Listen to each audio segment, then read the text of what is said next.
तो जय हिंद दोस्तों, मैं रवि गुप्ता फिर स्वागत करता हूं आपका ही अपने YouTube channel A to Z फौजी ब्लॉग में। आज बात करेंगे सीआरपीएफ ट्रेडमैन का जो भी प्रक्रियाएं चल रही है उसी पे अपडेट देने वाले हैं। कल आपके बहुत कमेंट आए थे कि सर क्या प्रक्रियाएं चल रही है, आगे क्या होने वाला है, तो सारी चीज का अपडेट आपको आज क्लियर करेंगे इस वीडियो में। तो वीडियो में बने रहिएगा, वीडियो को स्किप मत कीजिएगा, पूरा देखिएगा। और आप हमारे चैनल पर पहली बार आए हैं तो चैनल को सब्सक्राइब जरूर कर लीजिएगा। सबसे पहले बात करते हैं आपके सीआरपीएफ ट्रेडमैन में जो आपके चल रहा है, कितने बच्चे प्रेजेंट हो रहे हैं।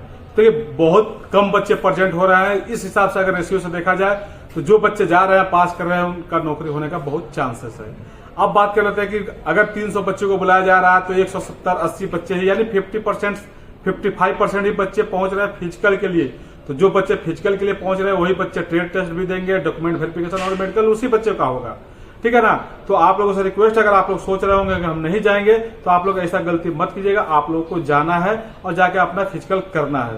तो रेशियो बहुत कम है। हर एक सेंटर पे अगर 200 बच्चों को बुलाया जा रहा है तो 110, 105 इसी रेशियो में बच्चे पहुंच रहे हैं, यानी 55% से लेकर 60% तक ही बच्चे फिजिकल के लिए पहुंच रहे हैं। पता नहीं उनको क्या हो रखा है, लेकिन जितने बच्चे पहुंच रहे हैं उन्हीं का अपडेट। अब 50% जो बच्चे पहुंच रहे हैं उसमें से भी 50% बच्चे बाहर हो जा रहे हैं फिजिकल में। अगर 180 बच्चे फिजिकल में पहुंच रहे हैं तो उसमें से भी आपको 70 से 80, 90 बच्चे ही पास कर रहे हैं फिजिकल में। आपको ऑलरेडी पता है कि आपके 2 फिजिकल होने वाले, एक 5 किलोमीटर का रनिंग है और एक 1600 मीटर का रनिंग है। 1600 मीटर के लिए आपको 10 मिनट का समय दिया जा रहा है और 5 किलोमीटर रनिंग के लिए 24 मिनट का समय दिया जा रहा है। फिर भी आप लोग कंप्लीट नहीं कर पा रहे हैं और उसमें बाहर हो जा रहा है, तो ये कमियां आप में है। ठीक है ना। तो जो बच्चे का अभी भी लग रहा है कि हमारा फिजिकल नहीं हो पा रहा, तो प्लीज प्रैक्टिस करते रहिए। अब बात कर लेते हैं कि आपको जो डॉक्यूमेंट है क्या लेके जाना है। तो देखिए सारा डॉक्यूमेंट आपको ऑलरेडी क्लियर है।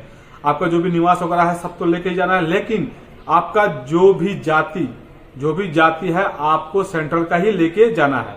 अब एक और कमेंट कल आया था, एक बच्चे ने कमेंट किया था कि सर क्या ड्राइविंग लाइसेंस कब का होना चाहिए, तो देखिए या डॉक्यूमेंट कब का होना चाहिए। तो मैं बता रहा हूं कि देखिए 1/8/2023 से पहले का मांगा गया था, लेकिन कुछ बच्चों के पास 1/8/2023 के बाद का भी है, तो उनको बाहर नहीं किया जा रहा है, उनको आगे की प्रोसेस कराई जा रही है।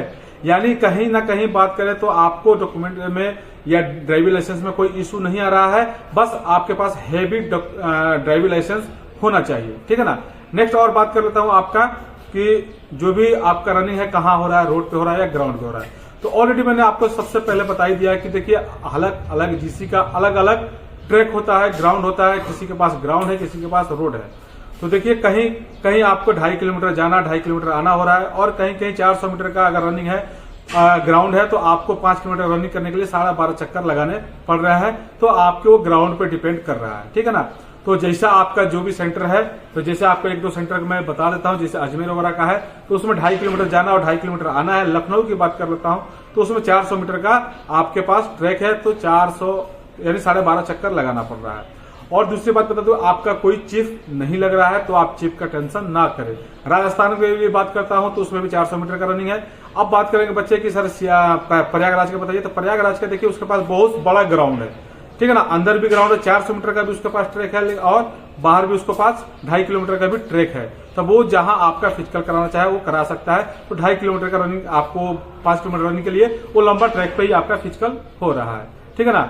अब आप बात कर रहे थे आपका कि जो आपका टेस्ट चल रहा है वो कैसा चल रहा है, आपका जो भी ट्रेड टेस्ट हो रहा है उस पर बात करेंगे। उससे पहले एक बात और करता हूं, जो बच्चे एब्सेंट हो रहे हैं, अब वो सोच रहे हैं कि सर हम दोबारा जाएं, हमें लेगा या नहीं लेगा, हमें मौका मिलेगा या नहीं मिलेगा। ठीक है ना। तो इस हिसाब से देखिए, अगर आपको जा रहे हैं, किसी अगर कारणवश रुके हैं, तो आप जाइए सेंटर पर, कोई दिक्कत है वहां बात कीजिए। अभी ऐसा कोई अपडेट नहीं आया है कि कोई बच्चा वहां पहुंचा हो और उनको मौका नहीं मिला हो, ऐसा भी कोई केस नहीं आया है। लेकिन फिर भी आप किसी कारण से लेट हो गए हैं या नहीं पहुंच पाए हैं तो आप जाइए सेंटर पे, वहां जो भी आपको अपडेट दिया जाएगा, हो सकता है आपका करा दिया जाए फिजिकल, या हो सकता है या आपको समय दे दिया जाए, क्योंकि सीआरपीएफ आपको समय देती है। आपको सीआरपीएफ पैरामेडिकल को जब ट्रेड टेस्ट हो रहा था तो एसएससी जीडी का भी उस समय एग्जाम था, तो बच्चे एग्जाम देने के बाद भी ट्रेड टेस्ट देने जा रहे थे। तो आप जाइए, आपको अगर मौका मिलता है तो अच्छी बात है, नहीं मिलता है तो नहीं मिलेगा।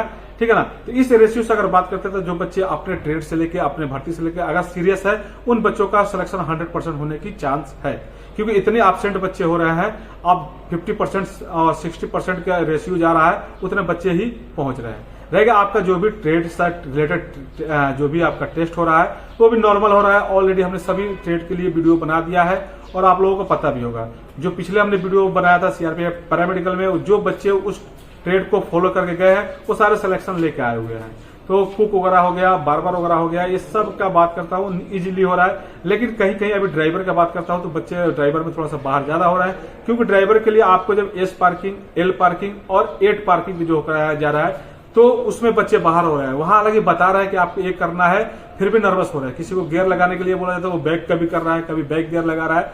यानी आपके बारे में जब उस ट्रेड के बारे में जा रहा है तो आपको उस ट्रेड के बारे में नॉलेज होना चाहिए। हालांकि जो ऑलरेडी पहले से जो ट्रेड के बारे में अपना जान रहे हैं वो सिलेक्शन ले रहे हैं। अब बात करते हैं कि आप बात करोगे उनका ड्राइवर का क्या होता है, तो उनके ड्राइवर के क्या मोटा मोटी जो भी गाड़ी का पार्ट्स पुर्जा वगैरह है, सिंबल वगैरह है, वो सब देखा जाता है। कारपेंटर का हो गया, लकड़ी कुड़ी का काम, मतलब ज्यादा ये नहीं है कि आपको बैठा दिया और पूरे दिन आपसे वही कराया जाएगा। हो सकता है कि किसी से 4 सवाल पूछ के ही छोड़ दे। वो सिर्फ आपकी एक्टिविटी देखते हैं, आपकी बात करने की क्षमता, आपको कार्य करने की शैली देखी जाती है कि आप किस प्रकार से कार्य कर रहे हैं। ठीक है ना। तो इसके लिए आपको प्रिपेयर होकर जाना है कि आपका डॉक्यूमेंट वेरिफिकेशन और ट्रेड टेस्ट हो रहा है। मेडिकल का रहेगा तो अभी मेडिकल अभी किसी भी सेंटर पे नहीं हो रहा है, हो सकता है कल आपका मेडिकल हो जाए। तो मेडिकल से भी जो भी अपडेट आएगा हम आपको बता देंगे। जो बच्चे एक और भी कमेंट किए थे कि वो मतलब चश्मा मिनर का यूज करते हैं, तो देखिए हमने उनको बोला था पर्सनली बात करने के लिए, उन्होंने किया नहीं था। लेकिन फिर भी आपको बता देता हूं कि जो चश्मा वगैरह है, टैटू वगैरह का है, ये इश्यू है मेरे भाई, आपको बाहर कर दिया जाएगा। चश्मा लगाते हैं, कोशिश कीजिए कि आप जब तक मेडिकल है आप ना लगाएं, ठीक है ना, उससे परहेज करें। और उसमें सिलेक्शन अगर आप ले लेते हैं तो अच्छी बात है, नहीं तो आपको पहले ही बाहर कर दिया जाएगा। टैटू का भी है, टैटू वाले भी बच्चे बाहर हो रहे हैं। वेट वाले हैं, वेट वाले बच्चे भी मेडिकल में बाहर होंगे। तो वेट के लिए हमने ऑलरेडी पहले से वीडियो बना के डाल दिया था। वेट चार्ट देख लीजिएगा, जितना आपका वेट होना चाहिए उस हिसाब से, हालांकि 10% आपका छूट रहता है, तो उस अकॉर्डिंग अगर आप आ जाते हैं तो ठीक है। तो हाइट का आप बात करते हैं नेक्स्ट की, आपका हाइट के लिए बच्चों का क्या इशू चल रहा है। तो हाइट का बात कर लेता हूं तो देखिए 169.5 आपका है अगर हाइट, तो आपको अंदर ले लिया जा रहा है। बाकी अगर उससे कम है तो बच्चे को बाहर कर दिया जा रहा है। चेस्ट में भी बच्चे बाहर हो रहे थे, हालांकि कल के वीडियो में हमने आपको बताया था आपके चेस्ट 80 अगर 85 चाहिए, चाहे 79, 84 चाहिए, 78, 83 चाहिए, तो आपको 5 सेंटीमीटर का चेस्ट, जी हाँ 5 सेंटीमीटर का चेस्ट आपके चेस्ट में फुलाव होना चाहिए। अब फुलाव कैसे होगा, अगर नहीं हो पा रहा है तो आप लोग डेली डिप्स का प्रयोग करें, डिप्स मारिए और लंबी लंबी सांस लीजिए, उसके द्वारा हो सकता है कि आपके 5 सेंटीमीटर का फुलाव हो जाए। तो 5 सेंटीमीटर का सीना का भी फुलाव बहुत जरूरी है। वीडियो बहुत ज्यादा लंबी होती जाती रहती है, जैसे जैसे टाइम मिलता है मैं आपको हर एक जानकारी का प्रोवाइड करा रहा हूँ। वीडियो में जो भी अपडेट निकलता है, और मैं रिक्वेस्ट भी करता हूं जो बच्चे का हो गया है तो आप कमेंट के माध्यम से दूसरे भाई को भी आप सजेशन दे सकते हैं ताकि उनका भी भला हो जाए। इसलिए मैं बार बार बोलता हूं हमेशा आपको हेल्पिंग नेचर रखना चाहिए कि अगर किसी कारण से मैं बाहर हो गया या मेरा सिलेक्शन हो गया तो दूसरे भाई को भी बताओ कि ताकि दूसरे भाई के भी सिलेक्शन हो जाए। और इस हिसाब से अगर रेशियो रहा आपके पास और फेल होने का तो हो सकता है कि सेकेंड लिस्ट भी आने की संभावना बढ़ सकती है।